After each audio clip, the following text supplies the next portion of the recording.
Hello, അഭിയുടെയും ജാനകിയുടെയും വീടിൻ്റെ വിശേഷത്തിലേക്ക് എല്ലാവർക്കും സ്വാഗതം.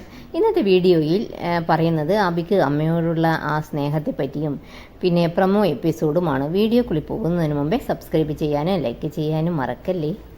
അങ്ങനെ അടുക്കള പണിയൊക്കെ തീർത്ത് കഴിഞ്ഞപ്പോഴേക്കും പ്രഭാവതി വളരെ ടയേർഡാകുന്നുണ്ട്. പിന്നെ തല ചുറ്റി താഴേക്ക് വീഴുന്നുണ്ട്. ഇത് കണ്ട് പൊന്നു അമ്മമ്മേ എന്ത് പറ്റിയെന്ന് ചോദിക്കുന്നുണ്ട്. എന്നിട്ട് എഴുന്നേൽപ്പിക്കാനൊക്കെ ശ്രമിക്കുന്നുണ്ട്. പക്ഷെ പ്രഭാവതി കണ്ണ് തുറക്കുന്നേ ഇല്ല. എന്നിട്ട് പേടിച്ചിട്ട് പൊന്നു അച്ഛനോട് പറയാനായിട്ട് ഓടി വരുന്നുണ്ട്. അപ്പോൾ അപർണയെ കണ്ടപ്പോൾ പൊന്നു പറയുന്നുണ്ട്, അപർണ ചെറിയമ്മ അമ്മമ്മ ബോധം കെട്ട് വീണു, വേഗം വാ എന്ന് പറയുന്നുണ്ട്. പക്ഷെ അപർണ അത് വലിയ കാര്യമേ ആക്കുന്നില്ല. വീണ്ടും പൊന്നു പറയുന്നുണ്ട്, എത്രയും പെട്ടെന്ന് അമ്മമ്മയെ ആസ്പത്രിയിൽ കൊണ്ടുപോകണമെന്ന് പറയുന്നുണ്ട്. അപ്പോൾ അപർണ പറയുന്നുണ്ട്, പൊന്നു അതൊക്കെ അവർ വെറുതെ അഭിനയിക്കുന്നതാ, പണിയൊന്നും എടുക്കാതിരിക്കാൻ വേണ്ടി. കുറച്ച് കഴിഞ്ഞ് പൊന്നു പോയി നോക്കിയാൽ മതി. അപ്പോൾ അവരവിടുന്ന് എഴുന്നേറ്റ് പോയിട്ടുണ്ടാകും. ഇതൊക്കെ അവരുടെ ഒരു അടവാ.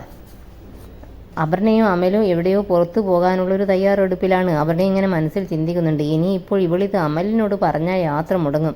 അതുകൊണ്ട് തന്നെ പൊന്നുവിനെ ഭീഷണിപ്പെടുത്തുന്നുണ്ട് അപർണ. നീ ഇത് ചെറിയച്ഛനെ അറിയിച്ചാൽ നിന്റെ മുത്തശ്ശി അനാഥാലയത്തിൽ കൊണ്ടാക്കിയതുപോലെ നിന്റെ അമ്മമ്മയും അവിടെ കൊണ്ടാക്കുമെന്ന് പറഞ്ഞ് ഭീഷണിപ്പെടുത്തുന്നുണ്ട്. പിന്നെ നിനക്ക് നിന്റെ അമ്മമ്മയെ കാണാനേ കഴിയില്ല. അത് കേട്ട് പൊന്നുവിന് ഭയങ്കര സങ്കടമാകുന്നുണ്ട്. താഴേക്ക് വന്ന ചെറിയച്ഛനോട് പൊന്ന് പിന്നെ ഒന്നും പറയുന്നില്ല അതേപ്പറ്റി. അമ്മ അടുക്കളയിൽ ബോധരഹിതയായി കിടക്കുന്നതറിയാതെ അമൽ അപർണയെയും കൂട്ടി പുറത്തേക്ക് പോകുന്നുണ്ട്. പൊന്നു പിന്നെ അച്ഛനോട് വിവരം പറഞ്ഞു. അത് കേട്ട് അഭി ഓടി വന്ന് മുഖത്ത് വെള്ളം തെളിച്ച് എഴുന്നേൽപ്പിക്കുന്നുണ്ട്. നെറ്റിയിലൊക്കെ ഇങ്ങനെ തൊട്ട് നോക്കുന്നുണ്ട്. എന്ത് പറ്റി അമ്മ? അഭിക്ക് വല്ലാതെ പേടിയാകുന്നുണ്ട്.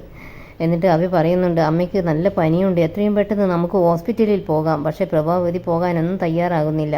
ഇതൊന്ന് റെസ്റ്റ് എടുത്താൽ പോകുമെന്ന് പറഞ്ഞ് പൊന്നുവിൻ്റെ കൈയും പിടിച്ച് മുറിയിലേക്ക് പോയി റെസ്റ്റ് എടുക്കുന്നുണ്ട്. പിന്നെ അഭി അമ്മയ്ക്ക് വേണ്ടി കഞ്ഞിയൊക്കെ ഉണ്ടാക്കുന്നുണ്ട്. പിന്നെ അഭിയും പൊന്നുവും കൂടി അമ്മമ്മയ്ക്ക് കഞ്ഞിയൊക്കെ കൊടുക്കുന്നുണ്ട്. അഭി നിർബന്ധപൂർവ്വം അഭി തന്നെ അമ്മയ്ക്ക് കഞ്ഞി കോരി കൊടുക്കുന്നുണ്ട്. എന്നിട്ട് മരുന്നും കൊടുക്കുന്നുണ്ട്. എന്നിട്ട് അഭി പ്രഭാവതിയോട് പറയുന്നുണ്ട്, അമ്മയുടെ ചൂടേറ്റ ഞാൻ വളർന്നത്. ഒരു കുഞ്ഞിന് അമ്മയുണ്ടാകുന്നത് അങ്ങനെ തന്നെയല്ലേ? എനിക്കെന്തിനാ അമ്മയെ സ്വത്തുക്കൾ?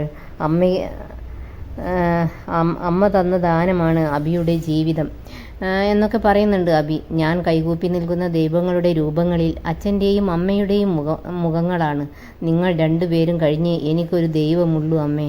അച്ഛൻ ശരിയായിരുന്നു. അച്ഛനെപ്പോലെ ദീർഘവീക്ഷണമുള്ള ഒരാളെ എൻ്റെ ജീവിതത്തിൽ ഞാനിനി കാണാൻ പോകുന്നില്ല. അച്ഛൻ്റെ ഒരു കൈ വേണ്ടപ്പെട്ടവരെ സംരക്ഷിക്കാൻ വേണ്ടിയായിരുന്നു. അവരെത്ര കാണാമറയത്തായാലും അച്ഛൻ്റെ ഒരു കൈ അവിടെ എത്തിയിരിക്കും. അമ്മയെ അച്ഛൻ ഒരിക്കലും ചതിച്ചിട്ടില്ല. അച്ഛൻ എവിടെയെങ്കിലും തലകുനിച്ചിട്ടുണ്ടെങ്കിൽ അത് അമ്മയുടെ ഇഷ്ടക്കേട് മനസ്സിലാക്കിയാണ്. അച്ഛൻ കീഴടങ്ങിയത് അമ്മയ്ക്ക് മുൻപിൽ മാത്രമാണ്, അമ്മയുടെ സ്നേഹത്തിന് മുൻപിൽ. അച്ഛനെപ്പറ്റി അമ്മ ഒരുപാട് അറിയാനുണ്ട്. അപർണ ഈ വീട്ടിൽ വന്നതു മുതൽ ജാനകിയുടെ അമ്മ ജീവിച്ചിരിപ്പുണ്ടെന്ന് അച്ഛൻ മരിക്കുന്നതിൻ്റെ അന്ന് രാത്രി എന്നോട് വെളിപ്പെടുത്തിയതുവരെ എനിക്ക് അച്ഛനൊരു അവതാര പുരുഷനായിരുന്നു. ഈ വീട് ഒരിക്കലും വീണുടഞ്ഞു പോകരുത് എന്ന ആഗ്രഹം മാത്രമേ അച്ഛനുണ്ടായിരുന്നുള്ളൂ. എനിക്കതിന് കഴിയുമെന്ന ഒരു തോന്നലിലാണ് വീട് അച്ഛൻ എൻ്റെ പേരിൽ എഴുതിയത്. പക്ഷേ എനിക്കതൊരു ഭാരമായി. എന്നെ അത് വീർപ്പ് മുട്ടിക്കുകയാണ്. അമ്മയുടെ പേരിൽ ഞാൻ ഈ വീട് എഴുതി തരാം. പക്ഷേ അതിന് കുറച്ച് സമയം കൂടി എനിക്ക് തരണം. ജാനകിയുടെ അമ്മയെ കണ്ടെത്തി എനിക്ക് ഈ വീട്ടിൽ കൊണ്ടുവരണം. അവൾ അനാഥയെന്ന് പരിഹസിച്ചവരുടെ മുൻപിൽ അവരെ കൊണ്ടുവന്ന് നിർത്തുന്ന ആ ഒരു മുഹൂർത്തം വരെ മാത്രം മതി. അത് ഈ വീട്ടിൽ വെച്ച് തന്നെ വേണം. അച്ഛൻ്റെ ആത്മാവിനെ സാക്ഷി നിർത്തിക്കൊണ്ട് തന്നെ വേണം എനിക്കത് ചെയ്യാൻ. എൻ്റെ അച്ഛൻ ആരാണ് എന്ന വെളിപ്പെടുത്തൽ കൂടിയായിരിക്കും അത്.